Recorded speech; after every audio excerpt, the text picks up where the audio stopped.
Bagaimana cara menghadapi suami pemalas dan suka marah-marah?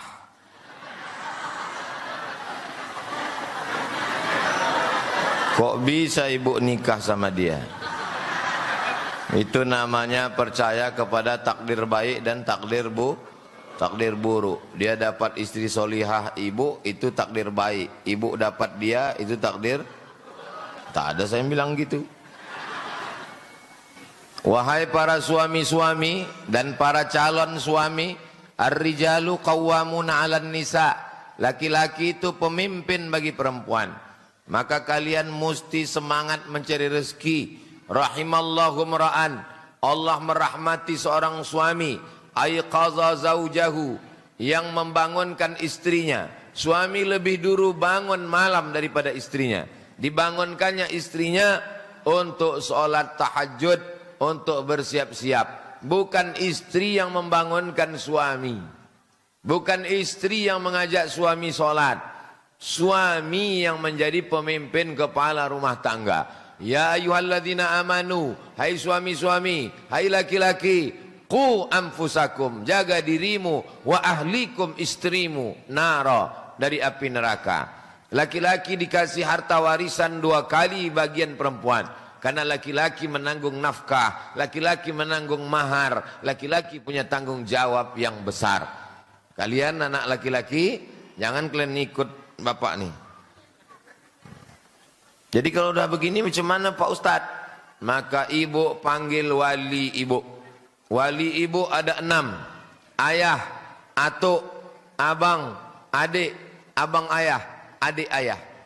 Panggil wali yang 6 nih. Syukur-syukur kalau di antara wali itu ada polisi, ada tentara. Suruh orang itu bawa pistol.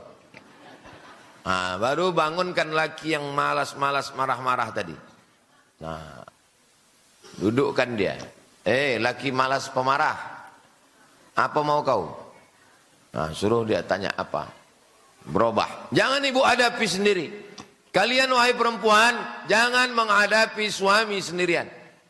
Kalau dia bilang kau jangan mengadu ke keluargamu, ini kita, jangan ada intervensi orang lain.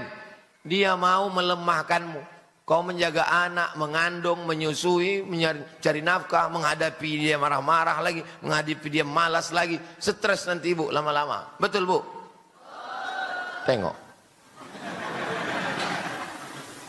Kalian perempuan dimuliakan Allah. Kalian tidak ada kewajiban apa-apa. Yang memasak, yang menyiapkan makanan, yang mencucikan pakaian, itu mestinya suami kalian. Kalau dia kaya, disiapkannya pembantu untuk memasak, disiapkannya pembantu untuk mencuci. Menyusukan anak pun tidak kewajiban kalian. Di zaman Nabi, perempuan itu tidak menyusukan anak. Ada perempuan yang khusus dibayar oleh suami untuk menyusukan anak. Makanya Nabi Muhammad SAW, ibu susunya yang pertama Suwaibah al-Aslamiyah, yang kedua Halimatus Sa'diyah. Laki-laki di Indonesia bukan main beruntung luar biasa. Anaknya disusukan istrinya. Ada istrinya tak ada air susu, disusukan kambing. Suami punya tanggung jawab yang besar di hadapan Allah Subhanahu wa taala. Kullukum ra'in, setiap kalian laki-laki adalah pemimpin. Wa kullukum mas'ulun an ra'iyatihi. Kalian akan diminta tanggung jawab di hadapan Allah Subhanahu wa taala.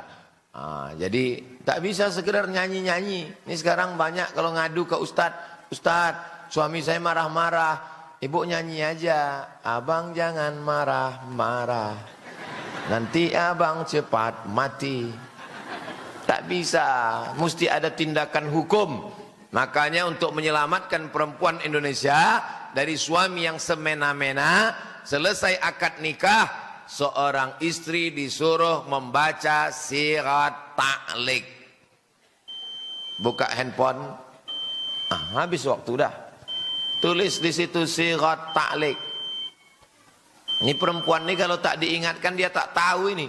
Dulu waktu lakinya membaca sirat ta'liq, dia asik berfoto aja. Kiki. Buka balik sirat ta'liq itu. Yang dibaca suamimu dulu habis akad nikah. Sirat ta'liq. Udah nampak? Sirat ta'liq nanti print, tempel di pintu kamar dia besar-besar. Nih bunyi sirat ta'liq. Kalau dia meninggal, saya meninggalkan selama 2 tahun berturut-turut. 2, tidak memberi nafkah wajib 3 bulan. Nih, malas cari nafkah, tak ada duit, mengamuk-ngamuk. 3 bulan tak kau kasih dia nafkah, Pak. 3, menyakiti badan jasmani. 4, membiarkan, tidak memperdulikan. Ditinggalkannya kalian 2 tahun. 3 bulan tak dikasihnya nafkah, menyakiti jasmani, membiarkan, maka kalian perempuan pergi ke hakim, maka hakim menjatuhkan talak 1, jatuhlah kepadanya. Ini kompilasi hukum Islam Indonesia untuk menjaga perempuan dari laki yang malas dan suka mengamuk-ngamuk tadi. Jelas laki-laki malas suka mengamuk? Bagaimana pendapat Ustadz ikut lomba, hadiahnya pakai uang pendaftaran. Kita 10 nih, 10 peserta, daftar 100.000, 100. Berapa terkumpul? Terkumpul 1 juta. Habis itu kami pun dikasih pancing, memancing ikan dalam kolam. Ikannya kenyang semua. Udahlah kenyang 1 ekor pula tuh. Dari jam 8 pagi sampai jam 8 malam. Di kulum-kulumnya aja cacing tuh. Sampai akhirnya tersangkut juga. Yang dapat cuma 1 orang. Akhirnya diumumkan 8 malam.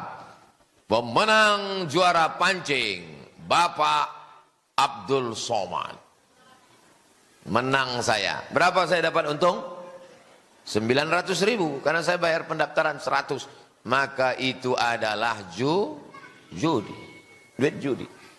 Jadi kalau mau duit pendaftaran itu untuk operasional, untuk makan, untuk tenda, untuk sewa sound, untuk yang lain-lain. Hadiahnya pakai sponsor. Itu kalau mau keluar dari judi. Saya bukan melarang buat perayaan, silakan. Tapi jangan itu dijadikan sebagai hadiah karena terjerumus dalam judi. Jelas? Yang lalu-lalu apa boleh buat? Mudah-mudahan Allah mengampuni. Yang akan datang 17 Agustus menyambut tahun baru, Maulid Nabi, Isra Mi'raj, hadiahnya dari sponsor-sponsor. Banyak nih sponsor-sponsor ini, macam-macam. Dari keripik, dari kerupuk. Umpama ada satu yayasan atau masjid atau anak yatim atau duafa membutuhkan dana, sementara di tempat lain orang tua kita juga membutuhkan uluran tangan. Kemana sebaiknya kita dulukan, Pak Ustadz? Yang pertama, mana yang paling membutuhkan itu dulu. Yang ini lapar, tapi dia masih biasa bilang lapar. Yang ini lapar juga, tapi lapar betul, tak sampai ke ujung. Lap. Ini dulu. Karena ini parah, ini tak sampai 2 jam lagi meninggal. Kalau ini masih bisa bilang pisang, Pak, pisang. Kalau ini tak, pis angkat sini dulu. Mana yang paling membutuhkan? 2, wal jarizil qurba wal jaril junubi. Yang ini jar tetangga, kurba dan kerabat. Tetangga sekaligus kerabat. Yang ini tetangga saja, tidak kerabat. Yang ini dulu kan, tetangga dengan kerabat. As-sadaqatu 'alal fuqara shadaqah. Was-sadaqatu 'alal qurba shadaqatun wasilah. Sedekah untuk orang miskin nilainya cuma 1, sedekah. Tapi sedekah kepada kerabat yang miskin nilainya 2, sedekah dan silaturahim. Tapi biasanya orang kalau ada keluarga, ada orang lain, siapa duluan ditolongnya? Keluarga apa orang lain? Orang lain. Kenapa orang lebih mau membantu orang lain? Karena kalau membantu orang lain itu nama harum semerbak. Bapak itu baik. Tapi kalau keluarga dikasih 10.000 lah. Maka ini ada skala prioritas. Tinggal di Pekanbaru, kampung di jauh di mata. Ada kawan yang susah, ada fakir miskin, pakai skala prioritas. Duit berapa? 100.000. Yang ini 30.000, yang ini 50.000, yang ini 20.000. Semuanya dapat insyaallah. Rezeki dari Allah. Allah akan ganti. Wa ma tunfiqu min khairin ya'lamullah. Apapun yang kau kasih, Allah tahu. Wa ma tunfiqu min khairin yuwaffa ilaikum. Yang kau berikan untuk agama Allah, saudaramu, Allah akan ganti insyaallah. Apa doa Nabi? Apa doa malaikat untuk orang yang bersedekah? Allahumma ati munfiqan khalafa. Orang yang bersedekah kasihlah dia ganti ya Allah. Orang yang pelit Pak Ustaz didoakan malaikat juga. Apa kata malaikat? Allahumma ati mumsikan talafa. Orang yang pelit binasakanlah dia ya Allah. Hati-hati. Yang pelit-pelit nanti balik dari sini pertama selop hilang. Habis itu helm hilang. Habis itu lama-lama laki hilang.